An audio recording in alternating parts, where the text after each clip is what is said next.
Hi, I'm Phil. Welcome to rovensden. Thanks for tuning in. Today I'm bringing you another installment of the Songs of Judas Priest Ranked. This time I'm talking about their album, Stained Class. Sadly, I don't have a copy of this, so I had to listen to the streamed version of this. And yes, I am going to pick up a hard copy of it soon. I'd like to get one of those British pressings, so that's what I'm holding out for.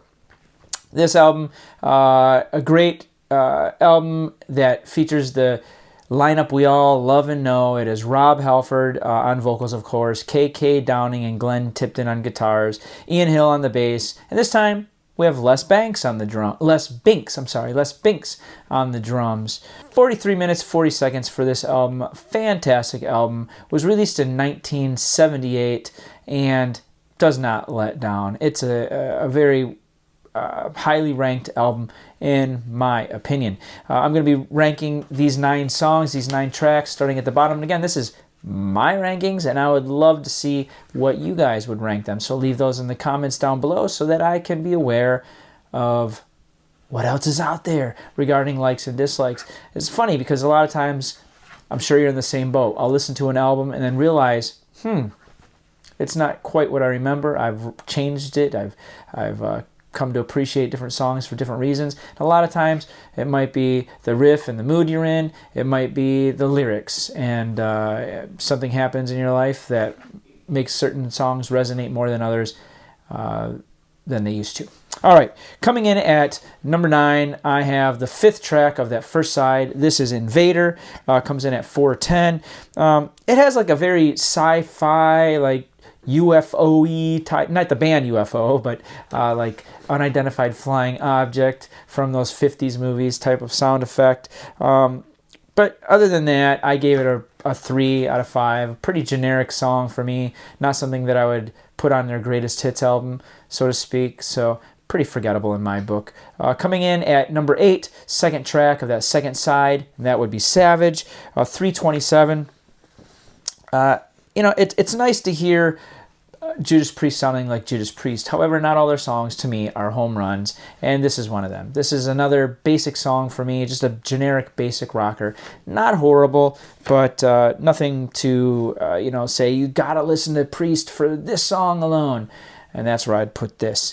Number 7, I have that first track on that second side, and this is Saints in Hell. Comes in at 5:29. This is a step up from those other 2 for me. It's a great rock song. The bass is where it really comes through, really shines on this for me.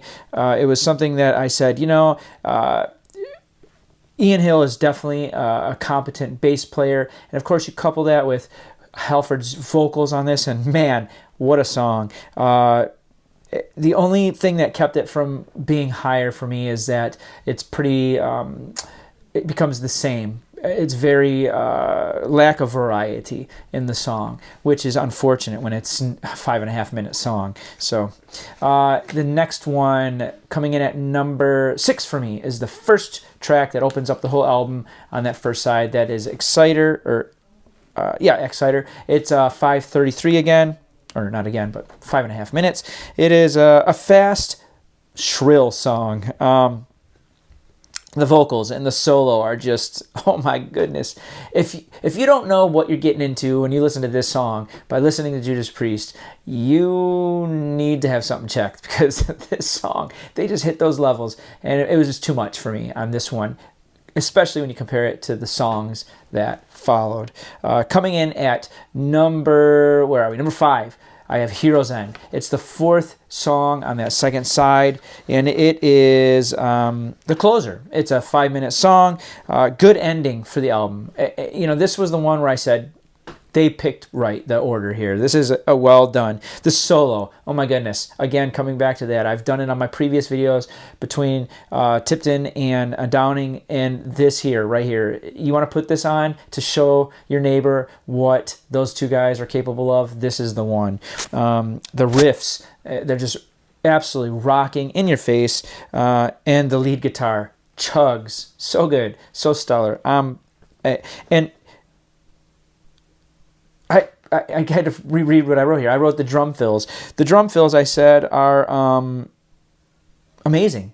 The drum fills are amazing. I have to go back and listen to this now because I forgot what I wrote. Wow. So yeah, definitely I give this a 5 out of 5. So that's not bad. Coming in that we still have 4 more tracks ahead of this one. Coming in at number 4, I have the second song on that first side, and that is White Heat, Red Hot. Comes in at 420. Great chugging riff. And again, Halford in those vocals, I don't know what he did, man, to reach those heights, but his vocals just reach the most amazing of highs on this, which takes us into what I've given the third ranking for the third position, and that is the title song, Stained Class. Of course, that is the 4th song on that first side. Comes in at 519. The guitar here, amazingly, sounds like Heart. Sounds like this is a song that was written for Heart. The layered vocals, I love it. What an excellent touch. The harmonies, fantastic. 5 out of 5 for me. Great song. Number 2, that would be the third song on that first side, and that is Better by You, Better Than Me. Just thinking of the song that's here on the album alone, not everything that comes along with the history of this song. I absolutely think the riffs are just amazing. Super stellar song. The vocals are just, wow, great to listen to. The drum fills, absolutely skilled excellence here. Les Binks, you are a drummer. Definitely appreciate his work on this album. Which brings us to that top song. If you haven't figured it out by now, it is Beyond the Realms of Death, the third song on that second side, and I dropped my notes. Oh my goodness. And it is a mesmerizing. And yeah, I know, it's a ballad. Everyone says if the ballad is your best song of the album, you probably don't want to listen to the album. It's not worth listening to. But I disagree. This ballad here is absolutely fantastic. Comes in at 6:51. It is a lengthy song. We're getting into, with a couple of these songs, I think on the prior album too, Metallica level of length of songs, right? Even though Metallica was later. We have the great range for Halford here in this song, and it really shows what he's capable of. Getting those lows, getting those highs, everything in between. Fantastic. In fact, after going through every single one of their albums, I'm convinced he's probably one of the best metal rock singers out there, even to this day. He's a fantastic vocalist. And the acoustic sounds on here harken to Black Sabbath. Again, I just love that listening to Priest, you can see how they're experimenting in these early albums, trying to find where they are, where they belong, and they're hitting a lot of these areas that many artists at the same time or slightly before, if not following them, I don't want to say mimicked or copied because they probably didn't, but you can see where those influences may have came from. Judas Priest, again, here on this album, just shows that they are worthy of every accolade and everything thrown their way.